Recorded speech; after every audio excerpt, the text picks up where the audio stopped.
Good morning, students. Today we will read chapter 2, Socialism in Europe and the Russian Revolution. The Russian Revolution, Rusi Kranti. In one of the least industrialized of European states, this situation was devised. Europe के सबसे पिछड़े औद्योगिक देशों में से एक रूस में यह समीकरण उलट गया। Socialists took over the government in Russia through the October revolution of 1917। 1917 की अक्टूबर क्रांति के जरिए रूस की सत्ता पर समाजवादियों ने कब्जा कर लिया। The fall of monarchy in February 1970 and the events of October are normally called the Russian Revolution। फरवरी 1917 में राजशाही के पतन और अक्टूबर की घटनाओं को ही अक्टूबर क्रांति कहा जाता है। How did this come about? ऐसा कैसे हुआ? What were the social and political conditions in Russia when the revolution occurred? क्रांति के समय रूस के सामाजिक और राजनीतिक हालात कैसे थे? To answer these questions let us look at Russia a few years before the revolution. इन सवालों का जवाब ढूंढने के लिए आइए क्रांति से कुछ साल पहले की स्थितियों पर नज़र डालें। The Russian empire in 1914। In 1914 tsar Nicholas second ruled Russia and its empire. 1914 में रूस और उसके पूरे साम्राज्य पर जार निकोलस द्वितीय का शासन था। Beside the territory around Moscow the Russian empire included current day Finland, Lithuania, Lithuania, Estonia, parts of Poland, Ukraine and Belarus. Moscow के आसपास पड़ने वाले भू क्षेत्र के अलावा आज का फिनलैंड, लतविया, लुथानिया, एस्टोनिया तथा पोलैंड, यूक्रेन व बेलारूस के कुछ हिस्से रूसी साम्राज्य के अंग थे। It stretched to the Pacific and compressed today's Central Asian states as well as Georgia, Armenia and Azerbaijan।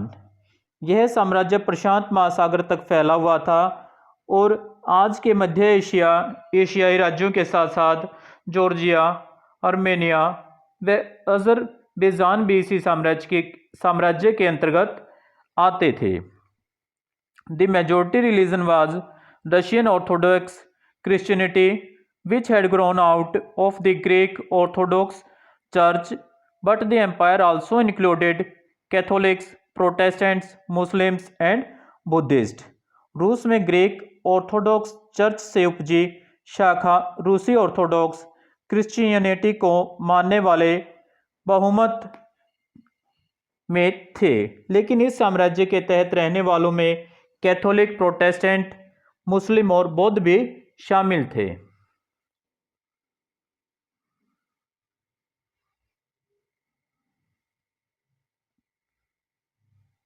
Economy and society, अर्थव्यवस्था और समाज।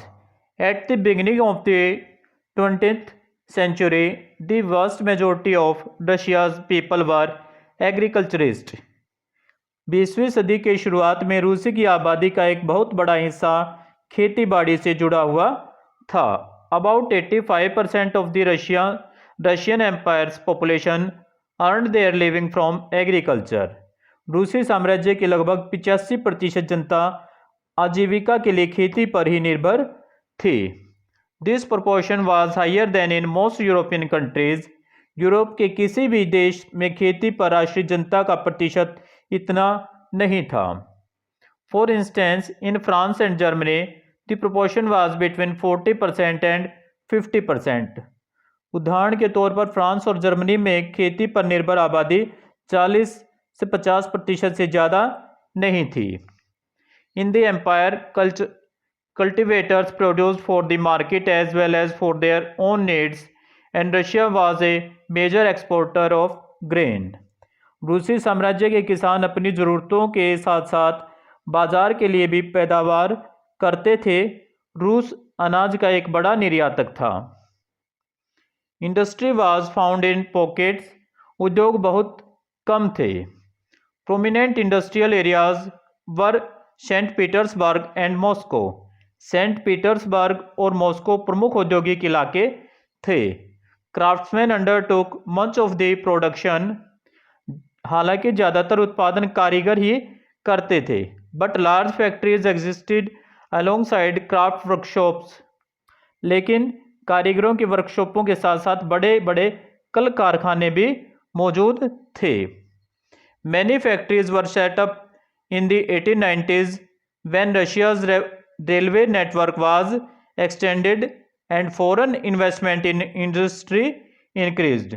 बहुत सारे कारखाने 1890 के दशक में चालू हुए थे जब रूस के रेल नेटवर्क को फैलाया जा रहा था।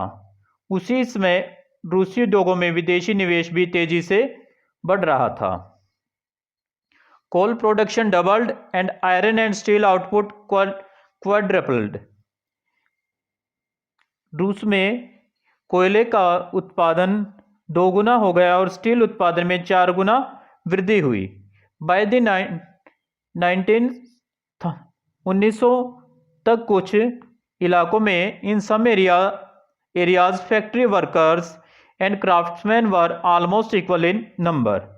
सन 1900 तक कुछ इलाकों में तो कारीगरों और कारखाना मजदूरों की संख्या लगभग बराबर हो चुकी थी। Most industry was the private property of industrialist. ज़्यादातर कारखाने उद्योगपतियों की निजी संपत्ति थे। Government supervise large factories to ensure minimum wages and limited hours of work. मजदूरों को न्यूनतम वेतन मिलता रहे और काम की पाली के घंटे निश्चित हों, इस बात पर ध्यान रखने के लिए। But factory inspectors could not prevent rules बिगेन ब्रोकन। रखने के लिए सरकारी विभाग बड़ी फैक्ट्रियों पर नज़र रखते थे, लेकिन फैक्ट्री इंस्पेक्टर भी नियमों के उल्लंघन को रोक पाने में नाकामयाब थे। इन craft units and small workshops the working day was sometimes 15 hours.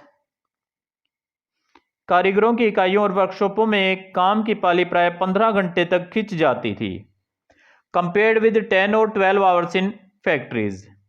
जबकि कारखानों में मजदूर आमतौर पर 10-12 घंटे की पालियों में काम करते थे। Accommodation varied from rooms to dormitories. मजदूरों के रहने के लिए भी कमरों से लेकर डोमिनेटरों तक तरह तरह की व्यवस्थाएं मौजूद थी। Workers were a divided social group. सामाजिक स्तर पर मजदूर भी बटे हुए थे।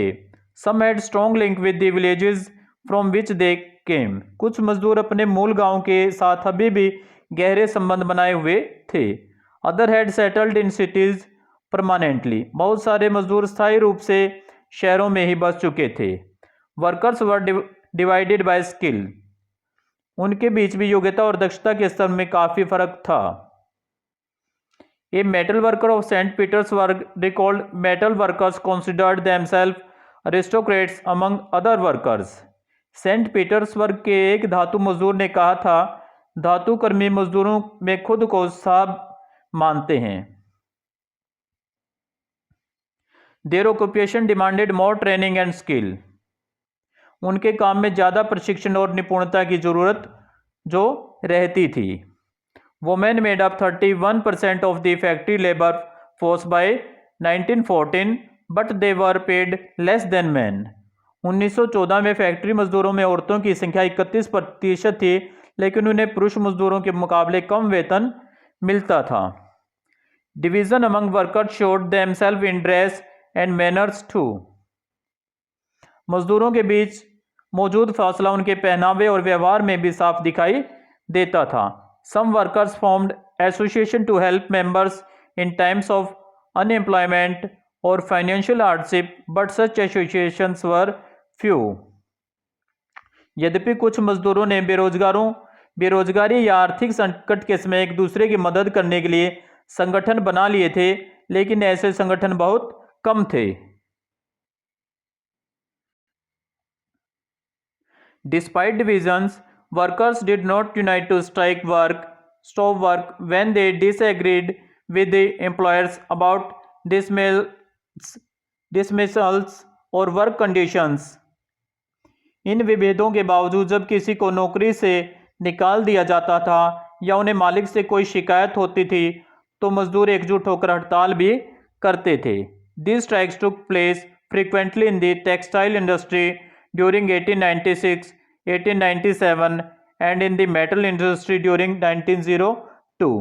1896 से 1897 के बीच कपड़ा उद्योग में और 1902 में धातु उद्योग में ऐसी हड़तालें काफ़ी बड़ी संख्या में आयोजित की गई। Okay students,